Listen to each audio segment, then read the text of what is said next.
Mirzapur, a small bustling city along the banks of Ganga in Uttar Pradesh, is more than what meets the eye. Situated right in the middle of Banaras and Allahabad, it has been home to quite a few unique traditional industries, some of which could not stand the test of time, and others which are fighting for their survival as newer businesses have been dominating the market since a few decades. One such industry, which seems to have outlived its purpose, is the 600-year-old brassware industry. Brass, an alloy of copper and zinc, was once a sought after metal, and Mirzapur was the biggest thriving market of brass utensils such as handi, parat, batua, and handa. As you enter the narrow lanes of Kasrakti, the hub of brassware industry in Mirzapur, you can hear the hammering of utensils echoing from the myriad units scattered all over the area. Mirzapur total औद्योगिक क्षेत्र रहा है। यहाँ पूरा औद्योगिक क्षेत्र कपास का काम रहा है, पत्थर उद्योग का काम रहा है और लाही कपड़ा का काम रहता था और उसके बाद जिसको लाख बोलते हैं कालीन दरी का काम रहा है। मिर्ज़ापुर का जो बर्तन हम लोग का बर्तन बनता है यहाँ से बर्मा रहा है, चाइना रहा है और तिब्बत रहा है, श्रीलंका रहा है, बांग्लादेश रहा है। यहाँ से इन देशों में एक्सपोर्ट होता है। इंडोनेशिया जाता था। यहाँ से ये बर्तन तटवर्ती जो हमारे देश से जो छटे हुए देश हैं यहाँ भी इसकी सप्लाई हुआ करती थी। ये हम लोग का टोटल पीतल हैंडमेड काम है और मिर्ज़ापुर में लगभग ये मान के चलिए 80,000 के समथिंग यहाँ लेबर काम करते हैं और कुल मिलाकर के ये 5,000 छोटी बड़ी भट्टियाँ यूनिट होंगे, छोटी बड़ी सब मिला करके लगभग 5,000 के आसपास में यूनिट हैं जिसमें ये प्रोडक्शन होता है आज के डेट में। The making of a brass utensil is a long complex process, and every stage of the process requires a separate set of skilled laborers. First, slabs of copper and zinc, brass jewelry no longer in use, and remains of brass kept aside during the utensil making process are melted and then condensed in the form of billets.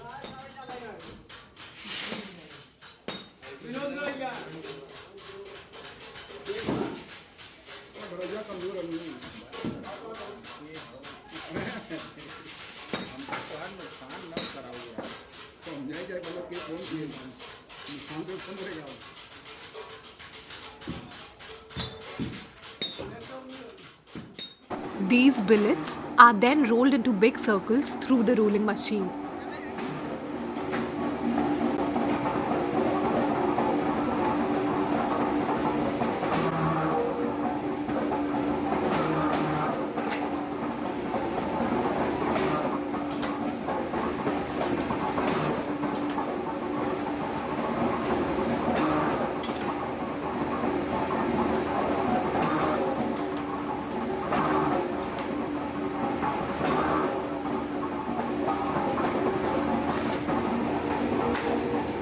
These big circles are cut into sharply rounded discs.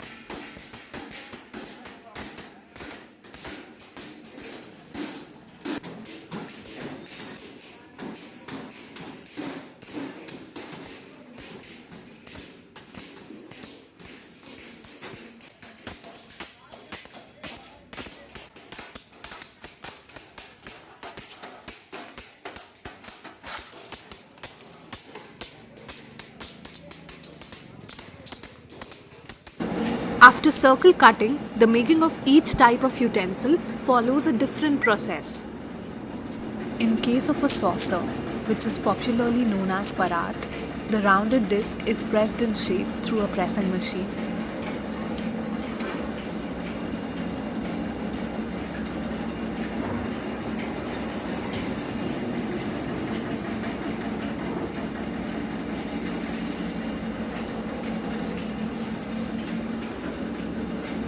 The grey layer on the surface of the parat is then scratched off to reveal the glowing brass metal.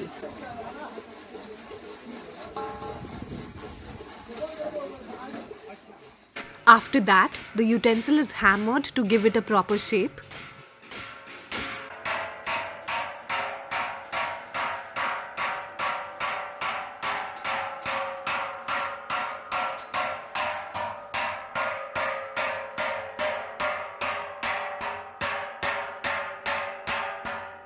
For a brighter and final look, the parat is polished with legs.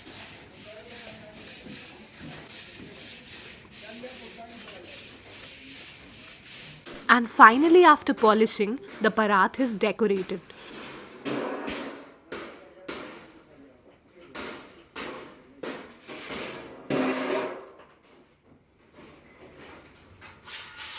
लेकिन आज धीरे धीरे सरकार की उदासीनता के कारण यह व्यापार बढ़ता ही नहीं। ये मिर्जापुर का समूचा व्यापार कुछ खत्म हो गया और कुछ खत्म होने के कगार पे। आज ये सहालक जो होता है, हम लोग बोलते हैं शादी विवाह के चलन के वजह से समझ लीजिए ये थोड़ा सा बर्तन उद्योग स्टैंड है। जब साल थे जब तब से हम काम कर रहे हैं कतरनी का। आजीविका का मुख्य स्रोत यही है, मुख्य और एकमात्र स्रोत यही है। अब इसका भी धंधा हो गया है एकदम मंदा। माल इतना ज्यादा महंगा हो गया है, काम मिल नहीं रहा है। और हम लोग के पास कोई दूसरा जरिया भी नहीं है। मजबूरी के नाम पे बस खाली यही काम है। 4 महीने काम है, 6 महीने काम नहीं है। लगन नहीं रहता है। लगन में कोई हंडा खरीदता है, लगन नहीं है तो हंडा बंडा सब खत्म। कोई काम नहीं, एक पैसा के मोहताज हो जाते हैं। कोरोना काल में हम लोग एकदम समझ लीजिए बर्बाद हो गए। दिन भर हम लोग काम करते हैं 300 350, इसके ऊपर हमारे लोग को मजदूरी नहीं होता। अगर महीना जोड़ा जाए तो 10,000 रुपया महीना हम लोग को पड़ता है। पीतल का भी समस्या नहीं था, इस समय पीतल का बहुत ज्यादा समस्या हो रहा है। आ ही नहीं रहा है तो बनेगा कहाँ से। ये लगन नहीं है इसलिए बिक्री भी नहीं है। जब लगन आएगी तो थोड़ी बिक्री बढ़ेगी तो थोड़ा काम मिलेगा। लगन वो दीपावली के बाद। सबसे ज्यादा तकलीफ है यहाँ का मजदूर, कतरनी का मजदूर सबसे ज्यादा तकलीफ है। उनके पास कोई आजीविका का रास्ता नहीं है, न पैसा है कि दुकान खोल के बैठे या दूसरा कोई धंधा करे। ये काम हमारा हो गया 40 साल से कर रहे हैं हम लोग। हमारे परिवार में हम ही पहले जो है शुरू हुए और काम वही खेती बाड़ी है। थोड़ा सा बताओ कोई बात काम बार के लिए कमा लेते हैं, परिवार चलता है। इससे कोई अंदाजा नहीं मिलता है, ज्यादा भी हो सकता है, कम भी हो सकता है। मेहनत के ऊपर है जो है, जितना कमा लो उतना। बर्तन का काम हम कम से कम 30 वर्ष हो गया। उसके पहले कालीन का काम कर रहे हैं। कालीन का धंधा जब कम हो गया तो बर्तन का काम कर रहे हैं। अपना हम काम लोग तैयारी करते हैं। पहले ढलाई का आदमी दूसरा है। फिर उसके बाद आएंगे तो लोटा को जोड़ेंगे। फिर जोड़ाई के बाद तो आता है तो पुनाई होती है, रेताई और पुनाई साथ में होती है। और फिर उसके बाद तब पॉलिश होता है। वो आप करते हैं, पॉलिश आप करते हैं। हाँ, जैसन माल मिल जाता है किलो के हिसाब हम लोग को मिलता है। अच्छा, पंचायत है। हाँ, पंचायत से जो रेट फिक्स है उसी के हिसाब से जितना जय किलो करेंगे उसका जितना पॉलिश कर सका जाए। महीना में तो बार रोज लगता नहीं। कहियो घरैया नहीं आए तो कहियो पुनाई, कहियो माल नहीं हुआ। एक दिन में 300-400 का हो जाता है। बरसात भर तो एकदम मंदा रहता है। अच्छा, हाँ, बहुत कम काम होता है। यह विजयदशमी से काम कर थोड़ा तेजी आता है, दीपावली तक तेजी रहता है। उसके बाद थोड़ा करके चलता है, रेगुलर नहीं। लगन फिर वह लगन आएगा तो अभी ये घर वाली लगन है। फिर उसके बाद तो चैत बैसाख में भी फागुन के बाद से जो तेजी आएगा। ये बर्तन आप लोग भी शादी ब्याह में देते हैं? हाँ, हम लोग तो भाई यही काम करते हैं, नहीं देंगे तो। हाँ। ये 3 पीस में इसका ये मास्टर है, जिसका सैंड पर इम्प्रेशन लेके इसकी ढलाई इस 2 फार्म में ये होती है। फिर अच्छा। उसके बाद ये जुड़ाई होता है। और जुड़ने के बाद ये जब गुड़ाई होने के बाद फिर इसकी छिलाई होती है। छिलाई पर ये आ जाएगा, ये फाइनल स्टेज के बाद ये प्रोडक्ट है। ये हमारा फिनिश्ड प्रोडक्ट। तो 10 साल से हम इसमें लगे हुए हैं। हाँ। और वैसे काम करने में कोई दिक्कत नहीं है। माल गला के ढालना होता है, कटोरा गिलास लोटा दस्तरी जो भी है, हाँ सब करता है यही सब। गर्मी तो है ही है, आग वाला तो काम है ही है, जोखिम तो है ही है, लेकिन अब काम है तो करना तो पड़ेगा। अब काम ही वही है खतरे वाला, लेकिन सावधानी से करते हैं अपना। हम लोग 4 लोग रहते हैं साथ में, 4 लोगों का काम है एक भट्टी पे, तो चारों मिलकर बनाते हैं, डालते हैं। एक दिन में हमारा तकरीबन 12 घंटे लग जाता है। 12 घंटे भट्टी में ही काम करते हैं। आज हम लोग अपने सेल्फ डिपेंड व्यापार को जिंदा रखे हैं, जिसमें सरकार का कोई सहयोग नहीं। MSME आया, MSME में कोई सहयोग नहीं दिया हम लोगों को, और हम लोग कई बार मांग उठाए, लेकिन हम लोग की मांग मानी नहीं। तो DOP लगभग ये अभी 6 महीने 5 महीने से आया है, मिर्जापुर को मिल गया है। इसमें हम लोगों को एक आगे एक काम बढ़ाने का रास्ता दिखाई दे रहा है, इस पर काम चल रहा है। देखते हैं हम लोग कहाँ तक सफल होते हैं, सरकार हम लोग की कहाँ तक मदद कर सकती है। One district, one product actually takes into account the group of the manufacturers.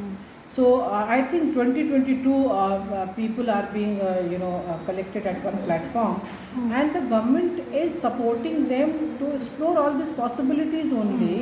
100%. I mean 100% support is there. I mean that all the money will be given by the government, but it will not be in cash. They will give them support with machineries and other aspect of it.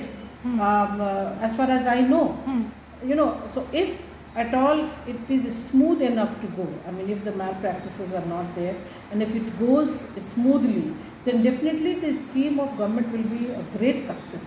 Common facility centre देखिए लगभग 50 के दशक में, 1950 के दशक में common facility centre था Mirzapur.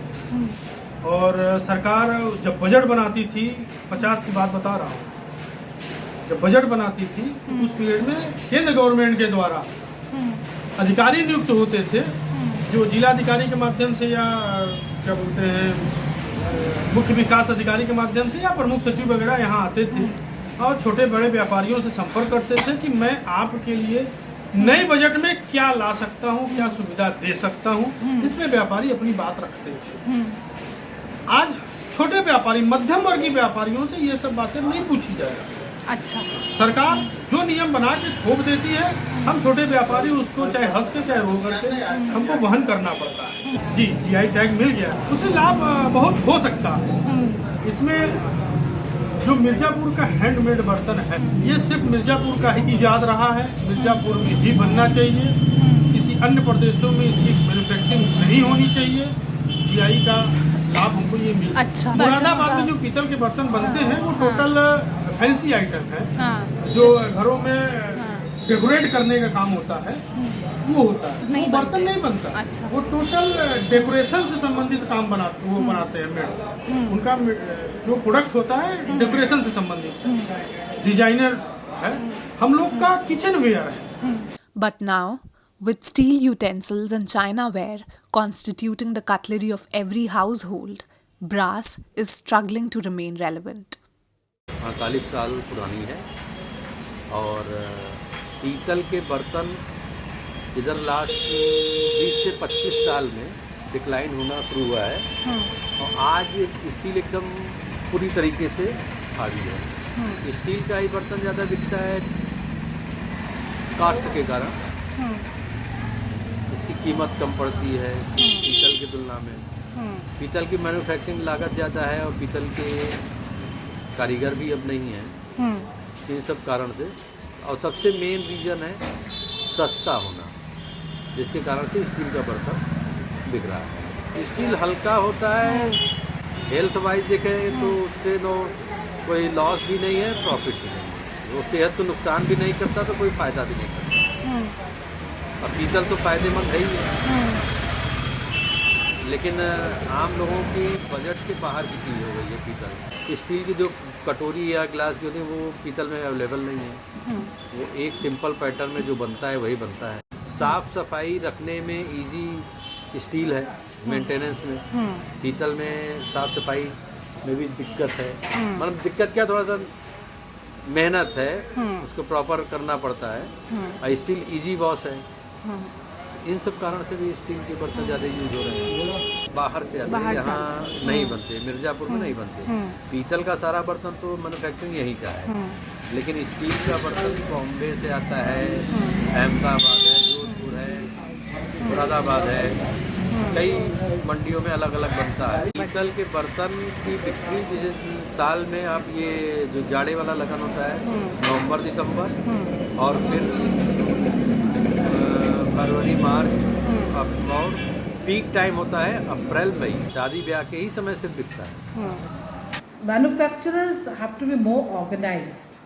They must form an association to explore the industry and to have a diagnostic study as to what we can do to revive this industry if they want to be in, because closing down in an industry is very easy, but if it is in the blood of Mirzapur economy, then definitely there are so many people associated with this, especially the downtrodden class.